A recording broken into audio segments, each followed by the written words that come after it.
আসসালামু আলাইকুম।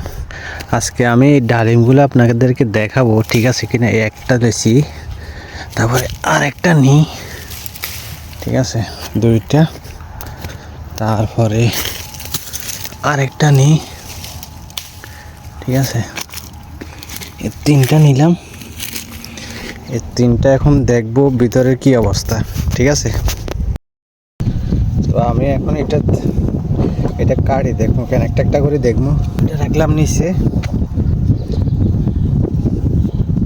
খাওয়া যায় কি না একটু দেখি। হ্যাঁ, জানি না, শিওর না এটা খাওয়া যেত না, এটা ভিতরে খারাপ। পালাই দিয়ে আরেকটা নিই, হচ্ছে আরেকটা নিয়ে দেখি। এখানে 2 গাছের নিচে, ঠিক আছে, এটা খাওয়া যায় কিনা আমি আপনাদেরকে শেয়ার করার জন্য এটা নিয়ে আসলাম আর কি।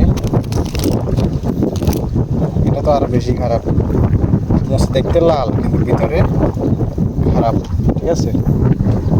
এটাও ফালাই দিই, এই আরেকটা নিই, ঠিক আছে। কিন্তু এগুলো আমি অনেক খাইতাম, ঠিক আছে, কিন্তু এখন মানে ভিতরে এমন একটা অবস্থা হয়েছে, এই দেখেন, এটা কিছু ভালো কিছু খারাপ, ঠিক আছে। তারপরে খাবো না, তো এই হচ্ছে অবস্থা, ঠিক আছে। এটা ফালাই দিই। তো এক সময় কিন্তু এগুলো আমি অনেক খাইতাম, এখন খাওয়া যায় না, কি জন্য, এই সমস্যার কারণে। 2-1টা গাছ হয়তো ভালো আছে আর কি। তো আসলে সব কিছু দেখতে সুন্দর, কিন্তু সব সুন্দর কিন্তু আবার খাওয়া যায় না, নিজের কাছে রাখাও যায় না, এটা বাস্তব জীবনেও। আল্লাহ হাফেজ।